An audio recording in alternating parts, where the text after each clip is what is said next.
अस्सलाम वालेकुम रहमतुल्लाहि वबरकातुहू। Class first year federal board national book foundation नई किताब 2024 का नज़म है आज़ादी। उसकी तशरीह आपके सामने मौजूद है। यह पहला शेर है, उसकी तशरीह है।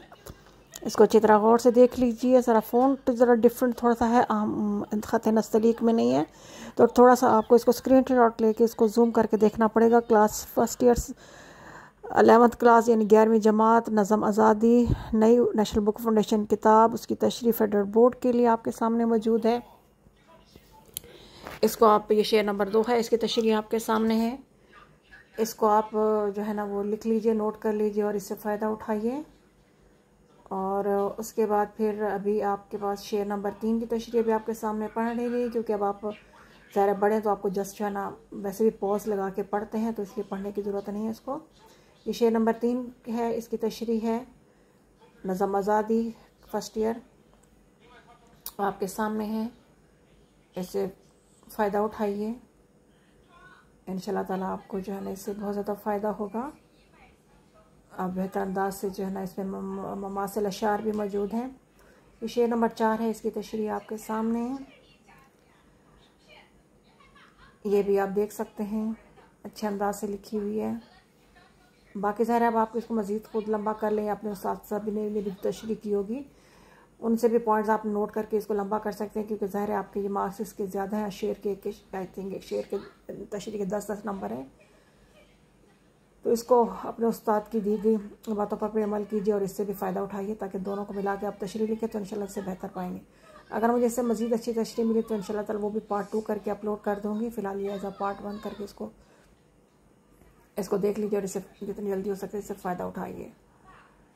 इंशाल्लाह ताला आपको इससे बहुत ज़्यादा फ़ायदा मिलेगा। क्लास फर्स्ट ईयर 11वीं नज़म आज़ादी federal board national book foundation Urdu की तशरीह आपके शेर नंबर 6 और फिर अभी शेर नंबर 7 की है आपके सामने मौजूद है। इसमें ममासिल अशार 2 दिए गए हैं। इंशाल्लाह ताला इससे भी आपको बहुत ज़्यादा फ़ायदा होगा, क्योंकि अशार लिखने से आपके मार्क्स जो है ना वो अच्छे आ जाते हैं। पैराग्राफ की सूरत में लिखें और शायर की बात है तो 1-2 जुमले शायर के बारे में लिख लें तो आपकी तशरीह बेहतरीन हो जाएगी। इसमें भी आपको 2 ममासिल अशार दिए गए हैं, इसको भी आप जो है ना वो उससे फ़ायदा उठा सकते हैं। अब शेर नंबर 9 आ रहा है इसके सामने, आप इसकी तशरीह भी देख लीजिए। ये टू द पॉइंट दी गई है। अब इसको मज़ीद लंबा करना चाहें तो अपने उस्ताद के दिए गए या बताए गए पॉइंट्स को मिलाकर इसको मज़ीद लंबा कर सकते हैं। अब शेर नंबर 10 आ रहा है। ये शेर नंबर 10 है। शेर नंबर 10 नेक्स्ट पेज पे थोड़ा सा ब्लर था, तो मैंने इसको शेर नंबर 10 करके पहले दे दिया है। ये शेर नंबर 10 है, इसको आप पढ़ लीजिए और उसके बाद अब इसकी शेर नंबर 10 की तशरीह अब नेक्स्ट इस पेज पे आ रही है। यह बाबा के आगे शेर नंबर 10 की तशरीह। इसमें भी एक मुमासिल शेर है, इसको भी आप गौर से देख लीजिए, इंशाल्लाह ताला आपको बहुत फ़ायदा देगा। और फिर अब शेर नंबर 11 पहले दिया गया है क्योंकि उस पेज पे ब्लर है, तो शेर नंबर 11 और फिर आखिर में शेर नंबर। उम्मीद है आपको वीडियो अच्छी लगी। कि वीडियो अच्छी लगी शेयर करें, लाइक करें और सब्सक्राइब करना ना भूलिएगा। अस्सलाम वालेकुम रहमतुल्लाहि व बरकातहू।